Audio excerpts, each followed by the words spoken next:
Chers internautes et téléspectateurs, bonjour ou bonsoir selon où vous vous trouvez. Le fondement de la vie chrétienne, tel est le thème qui sera développé au cours de cette émission. Pour débattre de ce thème, nous avons invité sur ce plateau un homme de Dieu. Il s'agit du prophète charismatique Jean Yalaka. Il est le visionnaire des communautés des messagers de Dieu. Avec lui, nous allons avoir tout l'éclairage possible sur ce thème. Prophète, bonjour. Bonjour. Pourquoi on vous appelle prophète charismatique? Le prophète, c'est un ministère. Charismatique, je crois que c'est lié au don, à ce que je fais, à ce que j'ai l'habitude de faire, les œuvres, la manifestation de l'Esprit Saint qui est à l'œuvre. Ça vient du mot charisme, en fait. Voilà. Maintenant, comment êtes-vous devenu pasteur? Est-ce par vocation? Vous avez fait la théologie? Ou bien c'était une rébellion face à votre ancienne église? Bon, on ne parlera pas de la rébellion, ni d'un choix personnel, mais je pense d'abord que c'est une vocation comme tout autre, c'est un appel. La vie est faite ainsi. Chacun vient sur la terre pour une mission donnée. Et je pense que ça a été ma mission. Je me prénomme Jean Pasteur. Je crois que ce n'est pas un fait d'hasard. Et secondo, j'ai œuvré dans une église de la place, les Assemblées de Dieu de Pentecôte. J'étais sous les pieds du prophète Demba Esaïe, qui fut mon formateur, paix à son âme. Donc je ne crois pas que ça soit une rébellion, parce que quand l'Éternel m'appelle à œuvrer dans mon propre ministère, je suis allé le dire à mon père spirituel. C'est un prophète et il a confirmé que moi, je pouvais partir. C'était Dieu qui m'appelait dans ce sens. En ce qui concerne le ministère prophétique, je ne me suis pas levé moi-même. Je suis parti d'une grande église. Donc j'ai été formé par lui. Et j'ai été ordonné dans les années 83. J'ai été ordonné et j'ai servi là-bas comme prophète. Mais voilà. Donc cela veut dire que vous avez reçu de la bénédiction de votre père spirituel? Oui, j'ai reçu sa bénédiction, son ordination. Et c'est ce qui fait que je continue dans ce sens. Je n'ai pas changé, puisque c'est le ministère que Dieu m'a donné. Donc je suis prophète depuis 83 jusqu'à de nos jours. Prophète, une question de curiosité. Selon moi, je pense que vous avez fait un peu le suivisme, mais vous avez créé votre propre communauté pour vous faire un peu de sous. C'est les œuvres qui témoignent. C'est les œuvres. Et je crois que c'est pas bien de parler pour soi-même. Je ne peux pas parler de moi-même. Ça ne sera pas un bon témoignage. Ça sera mieux de questionner d'autres personnes me concernant. Voilà, pasteur, c'était là juste des questions d'échauffement, comme dirait un ancien journaliste paix à son âme, Edmond Fulbigali. Maintenant, nous rentrons dans le vif de notre sujet. Il s'agit des fondements de la vie chrétienne.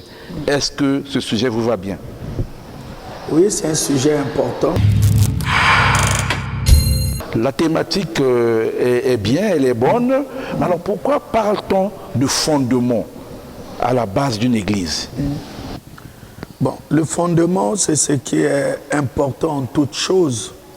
Dans le cas de la durabilité, une chose qui n'a pas de fondement n'a pas de vie, ne mettra pas du temps, sera fragile, ne sera pas assez solide. Donc le fondement, c'est même la base en toute chose. Dans tous les domaines de la vie, il faut une base, il faut un fondement. Même dans le domaine de la construction, vous voyez, quand on bâtit les maisons, la maison qui n'a pas de fondement, c'est une maison qui ne résiste pas aux intempéries. Donc il faut une fondation, sinon le mur aura des fissures, tout comme ça. C'est pareil, c'est semblable pour la vie chrétienne. Malheureusement, nous constatons que plusieurs églises, excusez-moi, je ne cite pas, n'ont pas de fondement parce que nous observons du tapage. Il y a des spectacles qui se passent au sein des églises. Généralement, souvent, quand les gens entrent en transe, parfois c'est des arrangements. Est-ce que vous vous retrouvez là? Bon, ça dépend. Ça dépend. Est-ce qu'il faut appeler tapage? Est-ce qu'il faut dire que ce sont des arrangements? Bon, il y a aussi un problème de croyance. Vous savez, l'homme est libre dans ses croyances. On ne peut pas juger quelqu'un dans ses croyances. Parce que souvent, on pense que la croyance la plus meilleure, c'est la mienne et pas pour l'autre. Vous comprenez? Mais nous, on est des chrétiens, on a une base. S'il faut parler aussi des trans, tout consort, effectivement, c'est vrai que les gens exagèrent. Dans tout milieu, il y a du faux et il y a du vrai. Mais il faut avoir le discernement pour comprendre ce qui est bon et ce qui est mauvais. Mais ne pas juger rapidement, ne pas juger en bloc. Et généralement, c'est au niveau des églises de réveil, puisque vous êtes père spirituel d'une église de réveil. C'est là-bas qu'on constate ce genre de choses. Bon, ça dépend. Qu'est-ce qui est église de réveil et qu'est-ce qui n'est pas église de réveil? Aujourd'hui, tout le monde, même les églises traditionnelles, tout le monde s'est dit aujourd'hui église de réveil. Même la transe, il y en a chez les Ngunza, il y en a à l'église évangélique, il y en a un peu partout. Il n'y a pas que les églises de réveil qui font des tranches. Et pire encore, il y a des milieux où on trouve des tranches d'une manière exagérée. Est-ce que vraiment c'est des églises de réveil? Je ne crois pas. Justement, prophète, quelle est d'abord la différence entre l'église de réveil et l'église traditionnelle? Puisque nous parlons des églises de réveil, des églises traditionnelles, sans pour autant cerner la nuance entre les deux. L'église de réveil. Alors, quand nous parlons de l'église de réveil, c'est d'abord un mouvement. S'il faut remonter au temps de Martin Luther, c'est une église qui s'est protestée contre l'église catholique. Le mouvement commence là, quand nous partons dans les églises anglicanes, tout consort. Donc, l'église de réveil, ça part du mot réveiller, au fait. Il y a quelque chose qui fait dormir, il y a quelque chose, il y a comme un déclin spirituel, mais voilà, il y a ceux qui restent encore éveillés. On dit toujours, il y a toujours un reste. Pendant que tout le monde est en train de dormir, pendant que tout le monde s'égare, il y a un reste. Le réveil, au fait, part de ce reste qui garde la bonne doctrine, qui garde l'enseignement de Jésus-Christ, son mélange, mais voilà. À vous entendre parler, c'est comme si l'église catholique, qui est la mère, excusez-moi, de toutes les religions dans ce monde, est une église de sommeil. Bon, est-ce qu'il faut appeler ça église de sommeil ou église de réveil? Je ne crois pas que l'église de réveil soit une appellation de provocation pour dire que les autres sont en train de dormir. Non. Par contre, c'est une église comme toute autre. Et l'église de réveil aussi, c'est une église comme toute autre. Il y a plusieurs obédiences.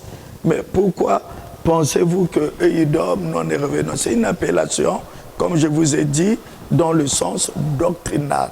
Il faut avouer que l'église catholique a sa doctrine. Et quand on dit l'église de réveil, ça veut dire l'agir de cette église, elle est différente, effectivement, de cette église. Mais justement, donc, pasteur, dans le même sens, il y a des gens qui disent, si ce n'est pas vous, plusieurs pasteurs disent qu'il n'y a pas la vérité au niveau de l'église catholique, la vérité se trouve au niveau du réveil. Or, si on vérifie bien, ces pasteurs ont reçu la formation en théologie au niveau de l'église catholique. Aujourd'hui, excusez-moi, ils se sont rebellés contre l'église catholique et ont créé des églises de réveil. Bon, faut-il parler de la rébellion? Vous savez, tout est mouvement, tout est évolutif, tout est changement. Le monde évolue. Si le monde, la science aujourd'hui évolue, tous les domaines peuvent évoluer, même dans le domaine religieux. Si aujourd'hui, la science fait des innovations, tout consort. Mais ça existe dans tous les domaines de la vie. Donc, nous osons dire que l'Église catholique a sa confession de foi, et les églises de réveil ont leur confession de foi. Ce n'est pas pour dire que nous sommes dans les vrais et ils sont dans le faux, mais c'est Dieu qui nous départagera un jour. Mais je crois dans... Je suis tolérant de nature, je suis tolérant. Je ne dirais pas que je suis dans le vrai et l'autre, mais c'est la voie qu'il a choisie. Mais essayez tout juste de convaincre les autres que vous êtes dans le vrai, donnez des preuves. Voilà. Il y a là-bas le culte, il y a un culte, il y a la Bible, mais c'est mélangé à la tradition. Mais par contre, dans les églises de réveil, le culte n'est pas mélangé à la tradition. Mais l'église de réveil a plus de spectacles, les gens tombent. Parfois, c'est juste une pochette magique. Plusieurs pasteurs aujourd'hui sont devenus des magiciens. Ils vous tendent la pochette, vous tombez. Ouais, faut-il appeler ça église de réveil ou ils se sont eux-mêmes attribués ce nom? Parce que quand nous parlons de l'église de réveil, vous aussi, en tant que, quand je dis vous, il y a les païens, il y a tout le monde, on attribue tout ce qui est faux aux églises de réveil. Qui a dit qu'ils sont églises de réveil? Est-ce que c'est eux-mêmes ou c'est nous qui leur attribuons ces titres? Parce que c'est une église qui n'est pas catholique ou c'est une église qui n'est pas église évangélique, alors appelons-le église de réveil.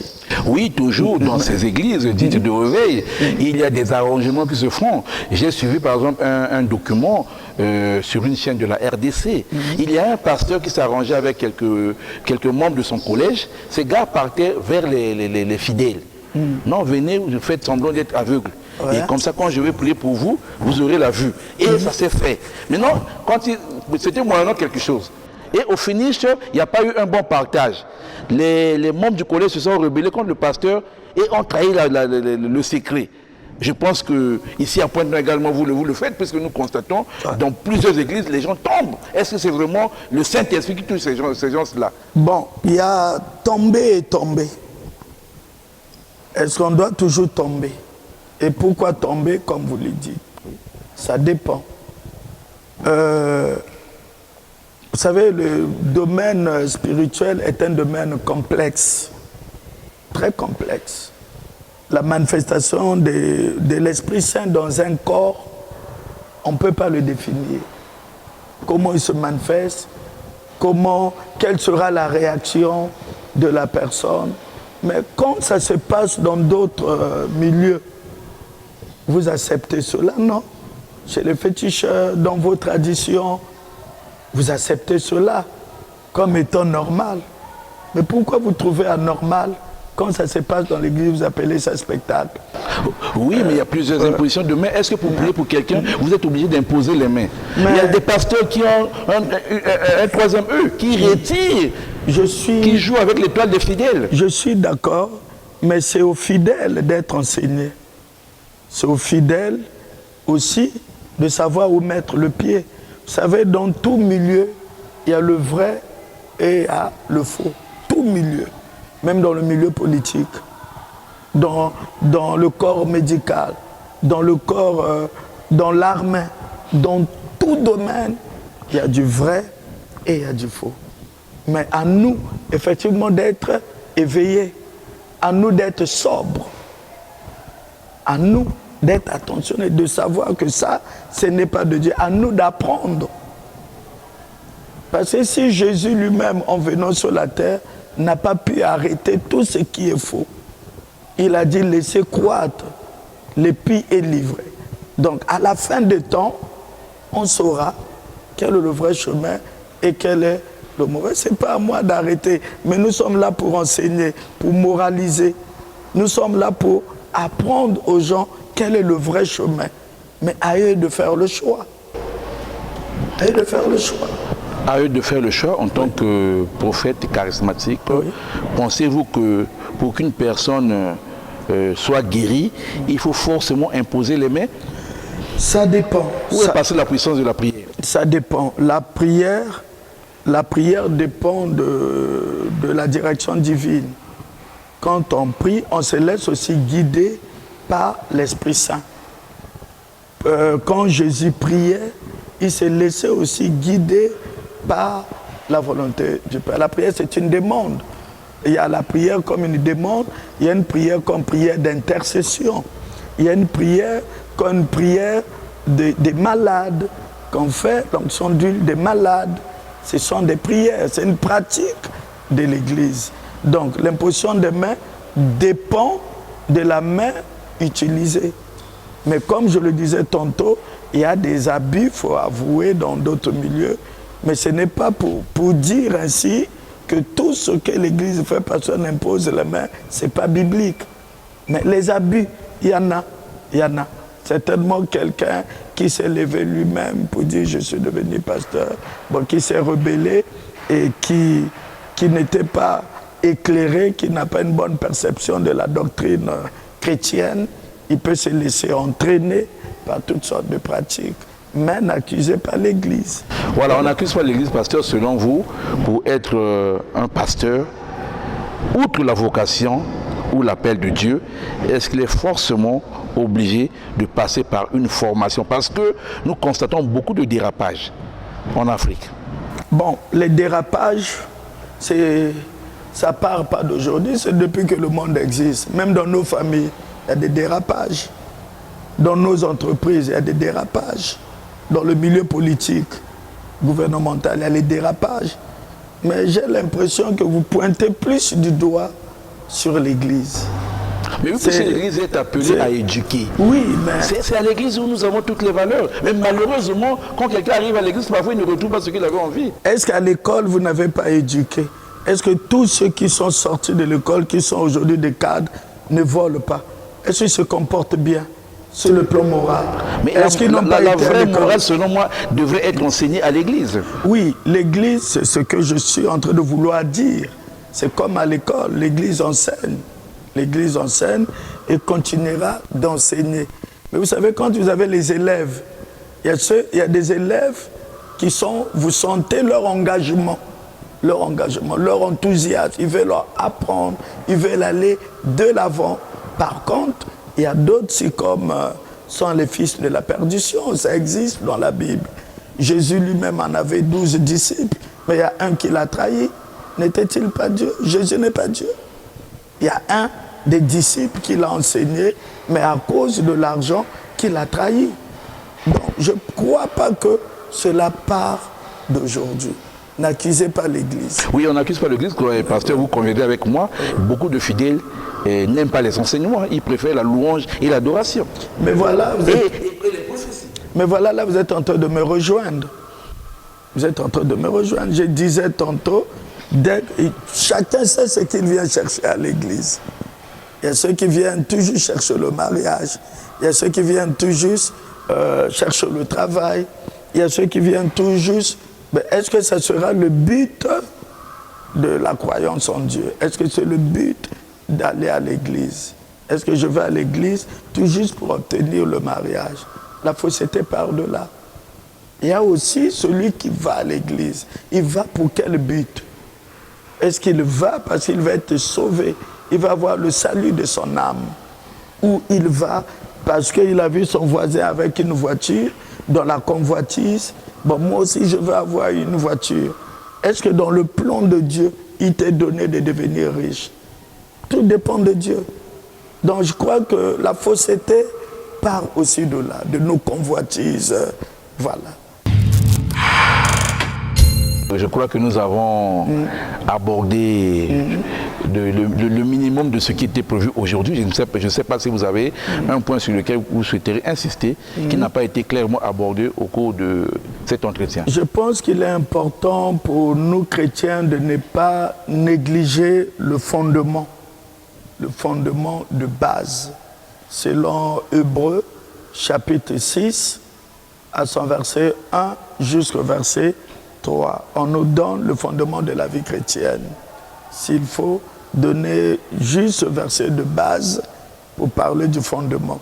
Un chrétien qui n'a pas son fondement, qui n'a pas la base, effectivement, se fera séduire, se laissera entraîner par ces hérésies, par ce genre de spectacle, ce que vous appelez le spectacle, tombera dans le faux. Donc le fondement aussi te protège contre cela. Cette base, c'est comme quelqu'un qui est bien éduqué, un enfant qui est bien éduqué, qui a une base en matière d'éducation. Dès que cet enfant sort dans la rue, et vous allez faire la différence avec un enfant qui n'est pas éduqué. Donc je pense que le fondement spirituel, chaque chrétien doit s'approprier de cet enseignement de base, de son fondement du chrétien. Voilà, merci.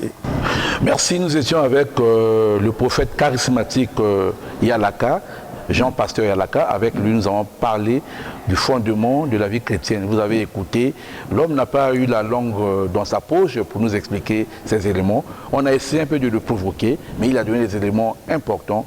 Dans l'espoir de le retrouver très prochainement, nous vous disons au revoir. Mais surtout, avant de nous quitter, abonnez-vous sur notre chaîne CB5 TV. Nous sommes sur Facebook, X, Instagram, WhatsApp, YouTube. Au revoir et à la prochaine.